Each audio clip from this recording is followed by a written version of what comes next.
The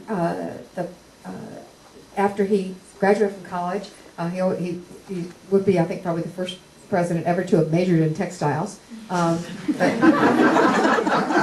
he always assumed he's going to do what his dad did. But he got into law school, went to law school, and then spent his legal career fighting for people just like the people who worked beside his dad in the mill. In fact, he fought for some of those exact people when he was practicing law.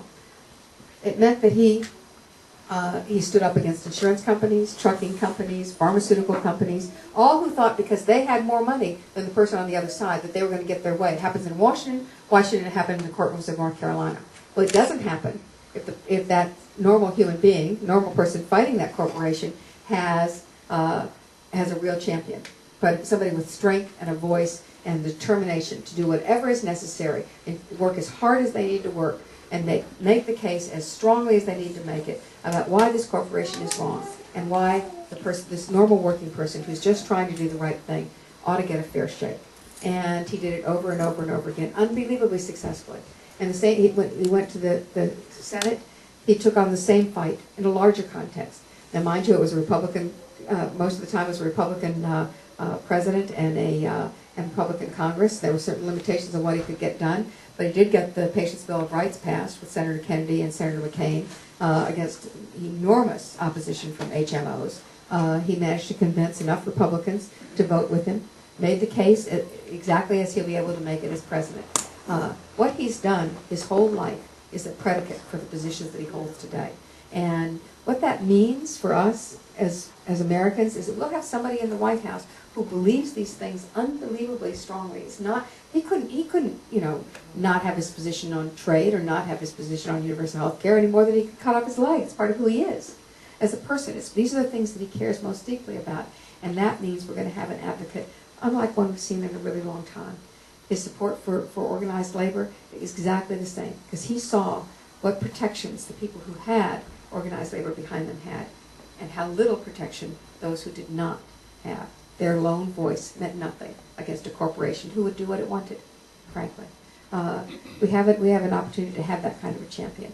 The same champion who championed all those names and faces, that I remember over the 20 years that he practiced, family by family.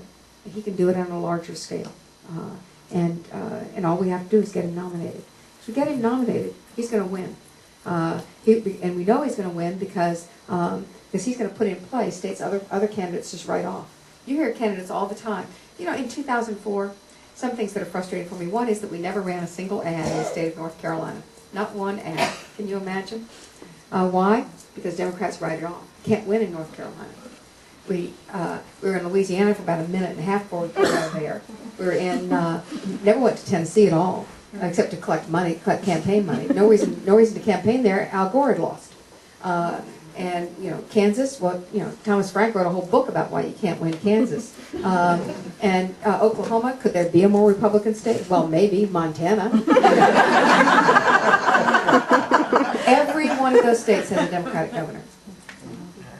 Democrats can win, but we don't try, do we? We don't go to those states. We don't try to win. John will.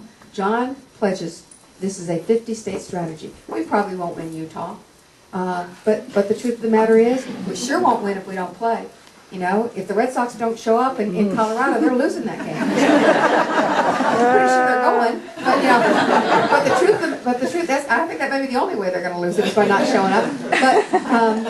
But the truth of the matter is, you got to play in a game to win it, and we have just not played. This is what you hear, and I have heard it this cycle. I heard it in 2004. All we have to do is win what we won in 2000 and the state of Florida. And this time, what are you hearing? All we have to do is win what we won in 2004 and the state of Ohio. Why in the world would we narrow the map that way? Why would we give them a 40-point lead? We should not. We cannot. Not if we intend to win. And the best candidate against the leading candidates for the Republicans in those battleground states is not close. It's John by a considerable distance. I know that we get swayed by polls one way or the other. We need to think about what those polls are telling us. The primary polls. You might think, well, why would I waste a vote on John Edwards? Look at the primary polls. In the primary polls, if you're a voter in Vermont, you count exactly the same as a voter in New Hampshire. Do you think a voter in Vermont matters as much in determining who our candidate is as a voter in New Hampshire? They don't. But in those polls, they count exactly the same.